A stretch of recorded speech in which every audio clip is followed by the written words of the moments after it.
नमस्कार दोस्तों। आज हम कर्नाटक चुनाव का एनालिसिस करने जा रहे हैं, जिसमें कांग्रेस ने भारी बहुमत से जीत हासिल किया है। वही बीजेपी को करारा हार का सामना करना पड़ा है। तो जानते हैं पहले बीजेपी को इस चुनाव में नुकसान क्यों हुआ। क्यों कर्नाटक में मोदी मैजिक नहीं चला। कर्नाटक चुनाव में मोदी मैजिक इस बार क्यों नहीं चला, इसके बारे में जानेंगे। सेकेंड, क्या कर्नाटक में बजरंग दल ने कांग्रेस को जिताया? ऐसा भी मतलब जो विशेषज्ञ है, पॉलिटिशियन सब, वो बता रहे हैं कि कांग्रेस को बजरंग दल के मुद्दा ने भी बहुत सपोर्ट किया। मतलब बजरंग दल के मुद्दा ने कांग्रेस को जीत दिलाने में मदद की। अब जानेंगे ये कैसे हुआ। तीसरा, क्यों बजरंगबली, सांप, हिजाब जैसे विवाद इस चुनाव में बेअसर साबित हुए। और क्या है 40% कमीशन के दाग का मामला, जिसे बीजेपी हटा नहीं पाया। अगला, कर्नाटक खोने के बाद बीजेपी को अब क्या क्या खोना पड़ सकता है।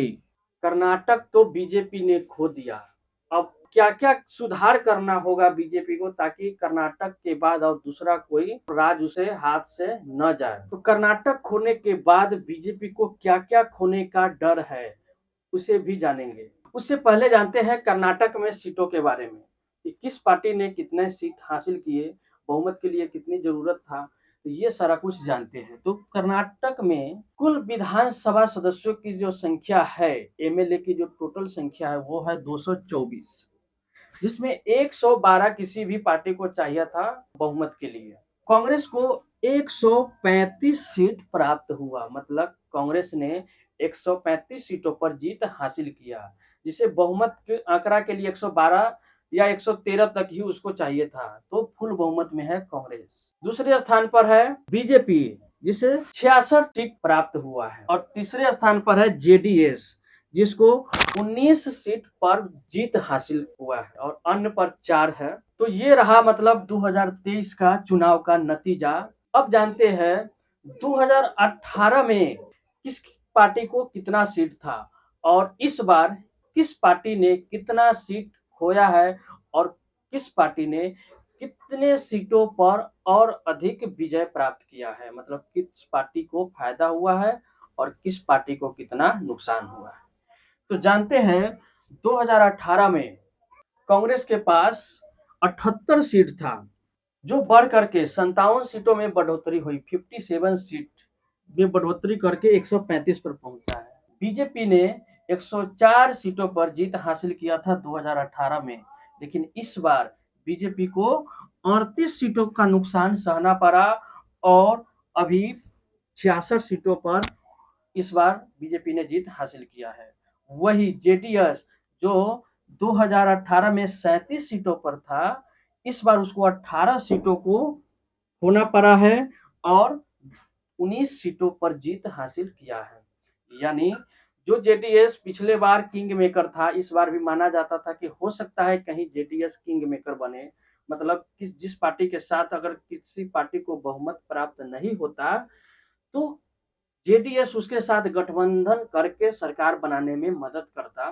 लेकिन ऐसा इस बार कोई संभावना, मतलब कोई मौका इसको नहीं मिला। जेडीएस को इस बार कोई मौका नहीं मिला किंग मेकर बनने का। और अन्य जो पिछले बार 5 सीटों पर जीता था, इस बार है 4 सीट। तो ये था 2018 से 2023 में किसको कितना नुकसान हुआ और किसको कितना फायदा हुआ, इसके बारे में पूरा डिटेल्स। अब हम जानते हैं कि कर्नाटक के प्रस्तावित नई सरकार के बारे में, कि मुख्यमंत्री के दावेदार कौन है, उप मुख्यमंत्री के दावेदार कौन है, मतलब किसे मुख्यमंत्री के लिए चुना गया है और किसे उप मुख्यमंत्री के लिए चुना गया, इस बारे में जान लेते हैं। तो मुख्यमंत्री के लिए जिनको चुना गया है, मतलब प्रस्तावित है अभी, वो है सिद्धारमैया। सिद्धारमैया मुख्यमंत्री के लिए चुने गए, और उप मुख्यमंत्री के 3 दावेदार होंगे, जिसमें पहला नाम आता है डीके शिव कुमार का, जिससे मुख्यमंत्री का दावेदार भी समझा जा रहा था कि मुख्यमंत्री के रेस में वो सबसे आगे है। सेकेंड नंबर में है वो है एमबी पाटिल। थर्ड नंबर में है सतीश जारकीहोली। ये 3 उप मुख्यमंत्री रहेंगे, मतलब डिप्टी सीएम, और मुख्यमंत्री के लिए सिद्धारमैया होंगे। जानते हैं मुख्यमंत्री के रेस में सबसे नंबर 1 नाम आ रहा था डीके शिव कुमार का। तो डीके शिव कुमार को सीएम बनने में क्यों दिक्कत आ रही है? 3 साल बाद सिद्धारमैया के स्थान पर डीके शिव कुमार को मुख्यमंत्री बनाया जाएगा। तो अभी क्यों नहीं उनको मुख्यमंत्री बनाया जा रहा है, इसके पीछे कारण है, वो भी हम आगे वीडियो में जानेंगे। बने रहिए हमारे साथ। तो पहला सवाल कि क्यों कर्नाटक में मोदी मैजिक नहीं चला? तो कर्नाटक का लोगों का कहना है कि बीजेपी पार्टी यानी नरेंद्र मोदी की पार्टी ने जो लोगों से वादा किया था उसे निभाने में असफल रहा। मतलब जो वादा उन्होंने किया था पब्लिक से, जनता से, उसको पूरा करने में असफल रहा, उसे पूरा नहीं किया। इसलिए लोग बदलाव लाना चाह रहे थे कर्नाटक में। बीजेपी के जो नेता थे वो हिंदू मुस्लिम जैसे सांप्रदायिक मुद्दों को ज्यादा जोर दे रहे थे। जनता का जो मुद्दा था उस मुद्दे को जो है से उतना तवज्जो नहीं दे रहे थे, जिसके कारण जनता ने बीजेपी को नकार दिया। अब दूसरा सवाल कि कर्नाटक में बजरंग दल ने कांग्रेस को जिताया। ऐसा एक्सपर्ट का मानना है कि बजरंग दल के ऊपर बैन लगाने की बात कह करके कांग्रेस ने, जो जेडीएस को वोट करने वाले थे, वो सारे मुस्लिम वोटर जो है से कांग्रेस को वोट कर गए, जिससे बीजेपी को तो नुकसान हुआ और कांग्रेस को इससे फायदा हो गया। अब जानते हैं कि क्यों बजरंगबली, सांप, हिजाब जैसे विवादित मुद्दा इस चुनाव में बेअसर साबित हुआ। क्योंकि कांग्रेस के जो अध्यक्ष है मल्लिकार्जुन खड़गे, उन्होंने प्रधानमंत्री नरेंद्र मोदी को जहरीले सांप की तरह कहा था। तो इस मुद्दे को लेकर बीजेपी नेता तेजस्वी सूर्या ने कहा कि ये मुद्दा कर्नाटक चुनाव में प्रभावित करेगा कर्नाटक चुनाव को। वैसे बीजेपी को फायदा हो सकता है, लेकिन ये मुद्दा भी बेअसर साबित हो गया। अब आता है बजरंगबली और हिजाब। तो हिजाब का मुद्दा भी कर्नाटक चुनाव में बेअसर रहा। लोगों का कहना है कि बेरोजगारी, भ्रष्टाचार से ही लोग इतने परेशान थे कि उसके लिए बजरंगबली और हिंदुत्व वाली कोई मुद्दा असर उनके ऊपर नहीं कर पाया। अब जानते हैं क्या है 40% कमीशन के दाग का मामला, जिसे बीजेपी हटा नहीं पाए। तो बताया गया है कि मुंबई कर्नाटक में आने वाले बेलगावी के ठेकेदार संतोष पाटिल की मौत के बाद अप्रैल 2022 में 40% कमीशन विवाद शुरू हुआ था। एक ठेकेदार जिसने सुसाइड कर लिया था, उसने एक सुसाइड नोट लिखा था जिसमें उन्होंने 40% कमीशन की बात कही थी। उनकी मौत 2022 अप्रैल महीने में हुआ। इस सुसाइड नोट में पार्टी ने अपने सुसाइड नोट में जो है बीजेपी नेता के.एस.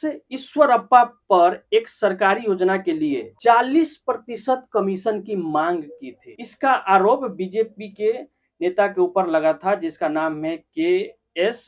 ईश्वरप्पा, जिन्होंने सुसाइड किए थे संतोष पाटिल। उसने पीएम मोदी के पास भी लेटर लिखे थे, लेकिन उस लेटर का कोई जवाब नहीं आया और न ही इस पर कोई एक्शन लिया गया। कॉन्ट्रैक्टर एसोसिएशन के शिकायत के बाद भी पीएम मोदी ने इस पर कोई कार्रवाई नहीं किया।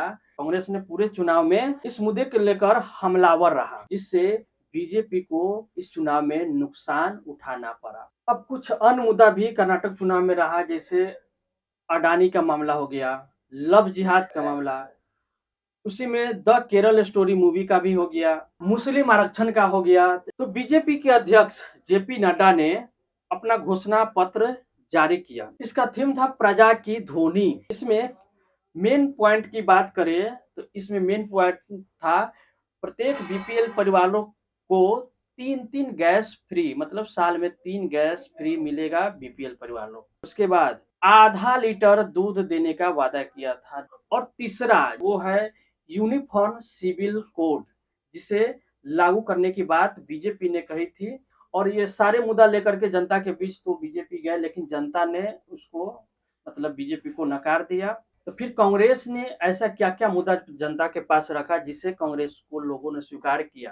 तो कांग्रेस का 5 वादे जिसे जनता ने स्वीकार कर लिया और कांग्रेस को जीत दिला दिया। तो उसमें पहला वादा जो है 200 यूनिट बिजली फ्री। दूसरा बात, परिवार के मुखिया को हर महीने 3,000 रुपया घर चलाने के लिए दिए जाने की बात कही। 3,000 रुपया पर महीना। तीसरा पॉइंट है बीपीएल परिवारों को हर महीने 10 किलो चावल देने की बात कही गई है। और चौथी बात, सार्वजनिक बसों में महिलाओं के लिए फ्री यात्रा का वादा किया गया। और पांचवा वादा, जो स्नातक किए हुए है उसको हर महीने 3,000 रुपये तथा जो डिप्लोमा है उसको 1,500 रुपये पर महीने देने का वादा कांग्रेस पार्टी ने किया।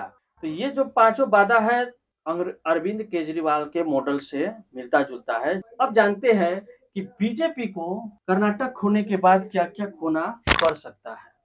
तो बीजेपी का जो मुद्दा जो कि हमेशा बना रहता है सांप्रदायिकता वाला मुद्दा, मतलब हिंदू मुस्लिम वाली जो मुद्दा है, तो इस तरीके के मुद्दा जो है से अगर बीजेपी ऐसी राजनीति करते रहे तो लोग जो है हमारे देश के अब समझदार हो चुके हैं।